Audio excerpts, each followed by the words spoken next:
नमस्कार। The deep dive में आपका स्वागत है। आज हमारे पास डॉक्टर अमियत कुमार की एक बहुत ही दिलचस्प किताब है, mastering the mirror, reflection and conscious love. और सच कहूँ तो इसके कुछ विचारों ने मुझे वाकई सोचने पर मजबूर कर दिया है।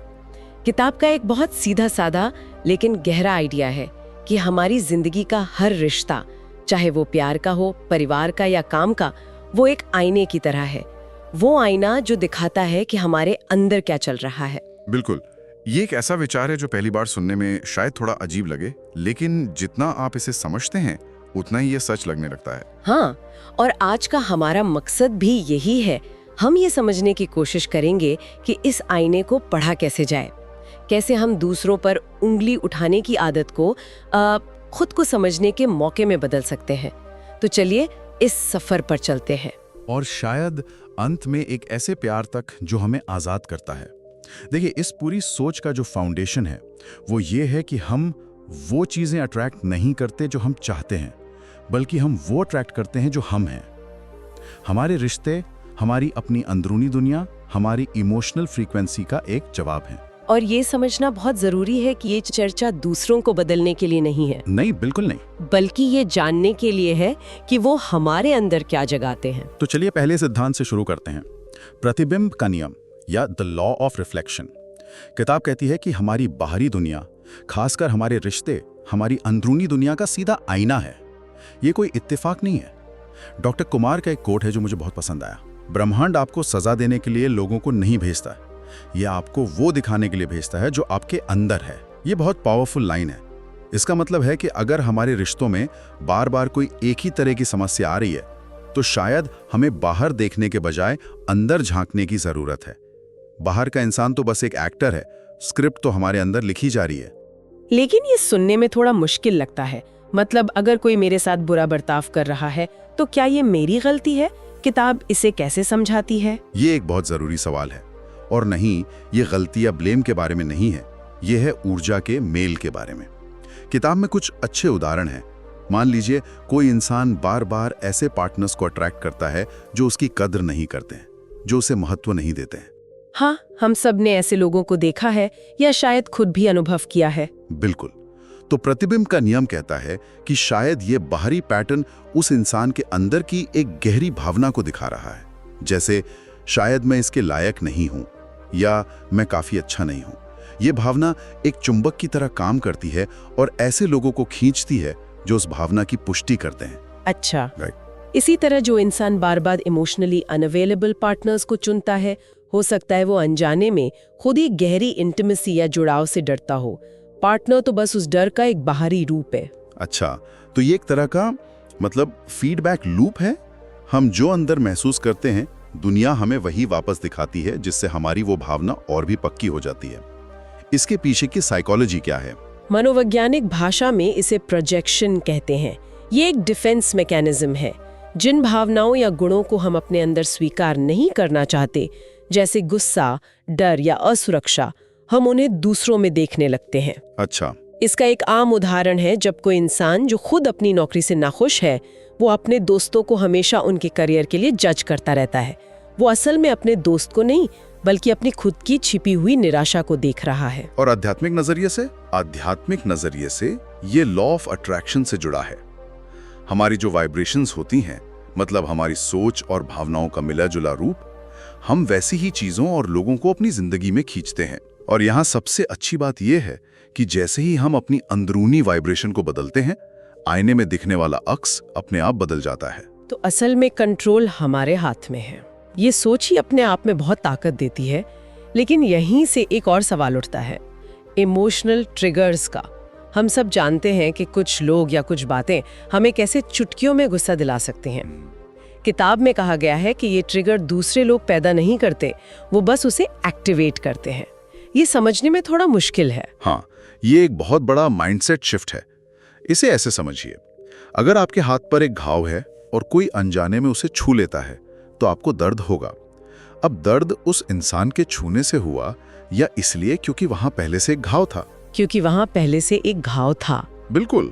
वो इंसान तो बस एक मैसेंजर है जो आपको बता रहा है, देखो यहाँ अभी भी दर्द है, इस पर ध्यान देने की जरूरत है। किताब कहती है कि इमोशनल ट्रिगर हमारे सबकॉन्शियस मन का एक सिग्नल है। ये कह रहा है यहाँ एक पुराना जख्म है जिसे अभी भी हीलिंग की जरूरत है। डॉक्टर कुमार की एक और लाइन है, लोग आपको ट्रिगर नहीं करते, वे सिर्फ ये दिखाते हैं कि आपकी ताकत अभी कहाँ छिपी हुई है।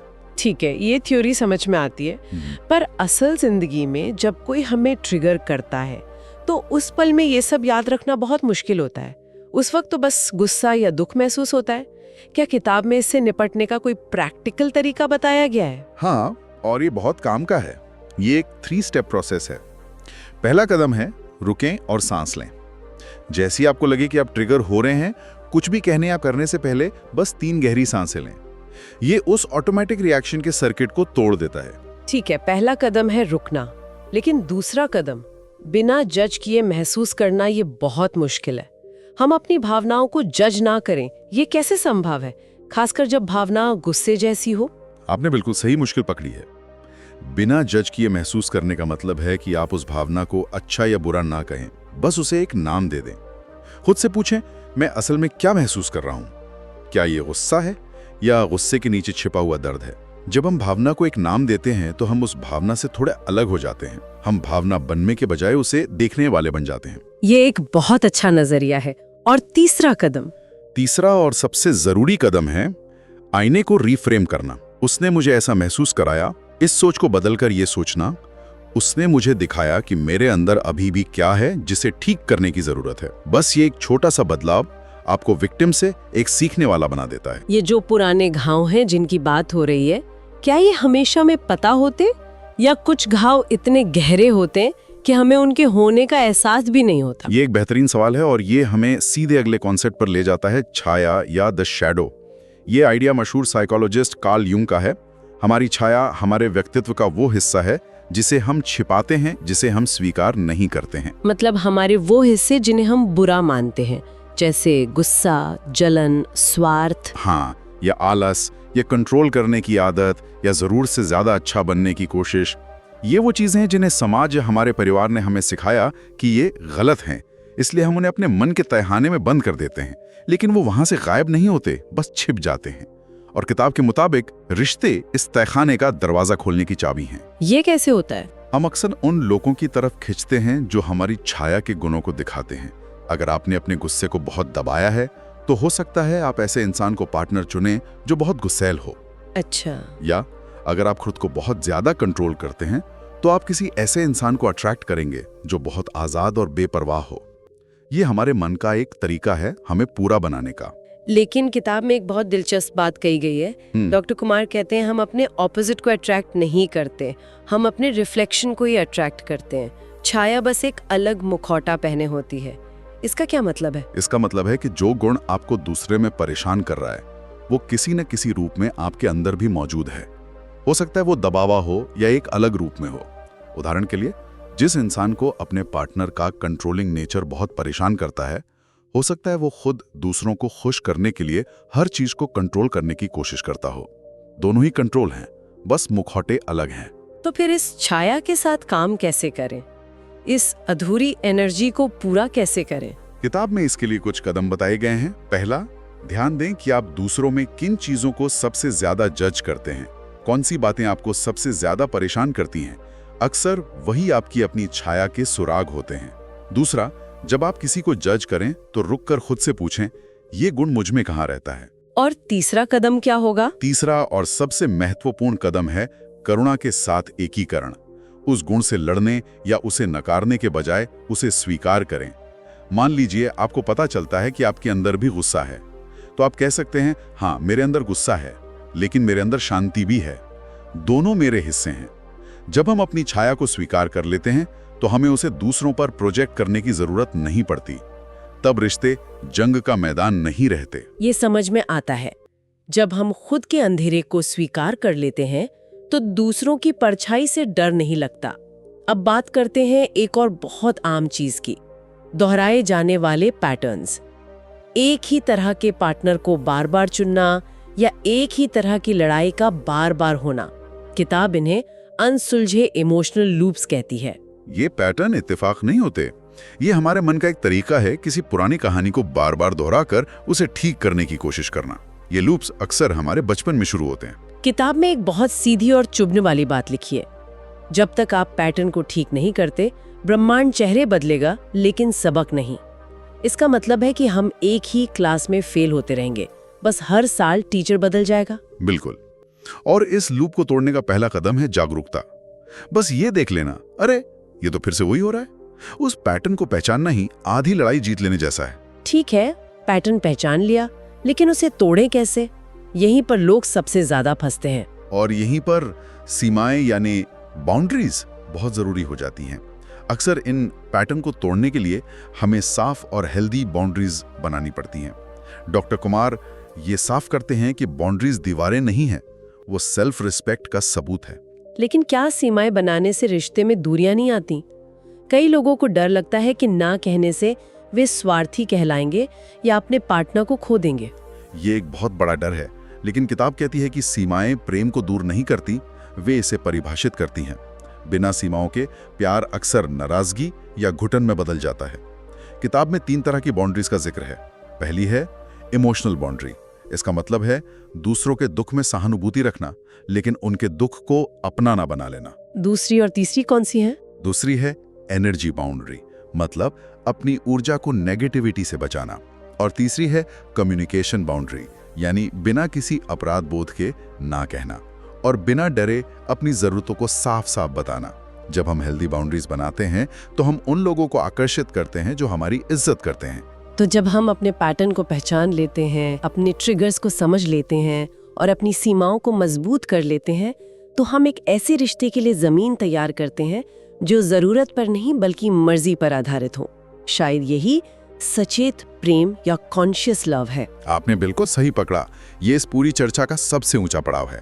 ज्यादातर रिश्ते जरूरत से पैदा होते हैं। मैं अकेला नहीं रह सकता, मुझे पूरा होने के लिए तुम्हारी जरूरत है। इस जरूरत वाले प्यार के नीचे हमेशा एक डर छुपा होता है। तो फिर सचेत प्रेम क्या है? ये इस जरूरत वाले प्यार से कैसे अलग है? वो एक दूसरे को कंप्लीट करने के लिए साथ नहीं आते, बल्कि अपनी अपनी पूर्णता को एक दूसरे के साथ शेयर करने के लिए आते हैं। इस किताब में सचेत प्रेम के कुछ स्तंभों का भी जिक्र है ना? हाँ, 4 मुख्य स्तंभ बताए गए हैं। पहला है आत्म जागरूकता। आप दोनों अपने अपने ट्रिगर्स और अपनी छाया को जानते हैं और उनकी जिम्मेदारी लेते हैं। दूसरा है ऊर्जा की अखंडता। तीसरा है आपसी विकास, मतलब आप एक दूसरे के सबसे बड़े चीयर लीडर होते हैं। और चौथा है स्वतंत्रता और विश्वास। आप एक दूसरे पर कब्जा नहीं करते, आप एक दूसरे को आजाद करते हैं। मुझे लगता है कि सबसे बड़ा बदलाव मुझे तुम्हारी जरूरत है से मैं तुम्हें चुनता हूँ तक का है। जब प्यार एक रोज का चुनाव बन जाता है, मजबूरी नहीं, तो उसकी पूरी डायनामिक्स ही बदल जाती है। बिल्कुल। और यही वो आखिरी पड़ाव है जहां आईना अपना काम पूरा कर देता है। अब आपको ये समझने के लिए किसी और के आईने में देखने की जरूरत नहीं है कि आप कौन हैं, क्योंकि आप पहले से जानते हैं। तो आज की इस पूरी बातचीत को अगर समेटें तो हमारे रिश्ते आईने की तरह हैं जो हमें हमारी अंदरूनी दुनिया दिखाते हैं। हमारे इमोशनल ट्रिगर्स असल में हमारे छिपे हुए शिक्षक हैं और सच्चा सचेत प्रेम किसी और में खुद को खोजने से नहीं बल्कि पहले खुद को खोजने से शुरू होता है।